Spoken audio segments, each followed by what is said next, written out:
What kind of campaign strategies appeals to voters? To tell us more about this, we have in the studio political anthropologist Nestor Castro. Good morning and welcome to New Day. Good morning, Rhea. Okay, there's so much to talk about. So even before the campaign period began, we'd already seen a lot of campaign material and advertisements here and there. What do you think is the general sentiment of voters when they see this? Does it have a positive or negative impact on them? Right now, they're quite neutral about it.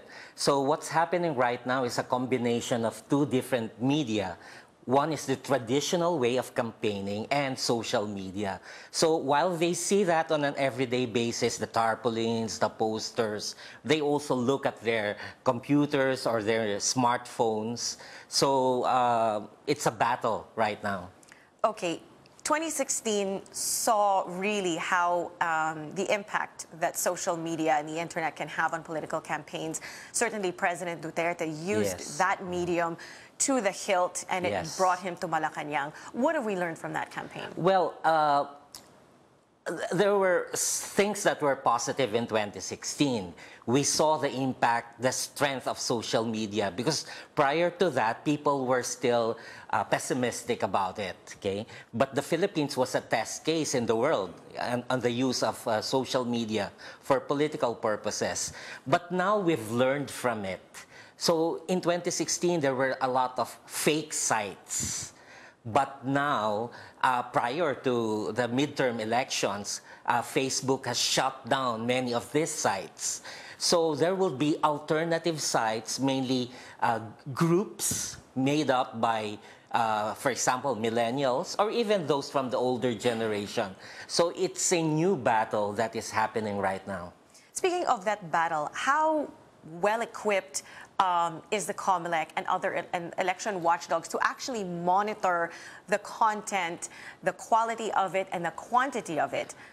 That's unfortunate because I don't think COMELEC is really able to monitor all of these things. If they find out about it, it's quite too late. And there are already many protests, for example, until they respond to it. And even the ordinary citizen cannot monitor it. So it should be a combination of different sectors of society that should be monitoring, exposing which ones are fraudulent and which ones are relatively true. All right, so that's really every citizen's responsibility, right? Okay, now let's talk about surveys. How accurate are they, and do they influence how people will vote? Many people question the methodology of this survey groups. I don't want to talk about it because many of them I know because they're also in the academe. But the question would be the sample size. How come a very small population compared to 1 million Filipinos will be representative of the sentiments of the Filipino people? But definitely it influences the voting pattern of Filipinos because Filipinos have this bandwagon mentality. So if they see that certain candidates are winning, they would most likely support that candidate. Dito na lang ako, panalo na to, right? Yes. Sort of that it's mentality. like a bet. He's winning, she's winning, so I'm with him or her. Right, so they can be swayed by that. Yes. Now, the reality of it is that a lot of voters have already decided who they're going to vote for on May 13. So how set are their minds at this point, and what chance do candidates have of actually changing their minds?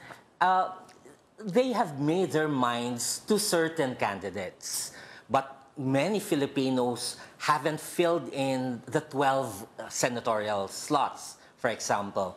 So they may be decided for 4 candidates, but still unsure about others. So the others will be decided much later as the campaign goes on. So they would look at how appealing their personalities are compared to what their platforms are. So they could tell if this is plastic, they would say.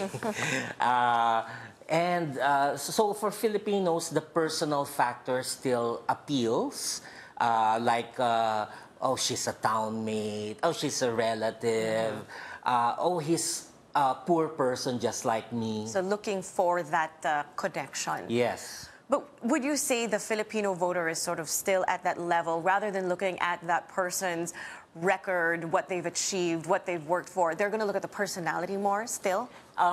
Unfortunately, Filipino society is very diverse right now. So we're diverse in terms of income class, educational status, age, religion. So there would be differences of voting patterns. So the more intelligent voters will look at the track record.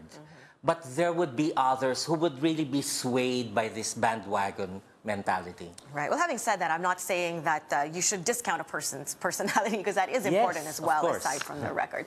Now, as a member of the academe, what is your message to the voting public? Well, my message is look at the track record of the candidates. What have they done so far in the past? Because they might be saying good things now, but what did they really do in the past? So this is more important than promises.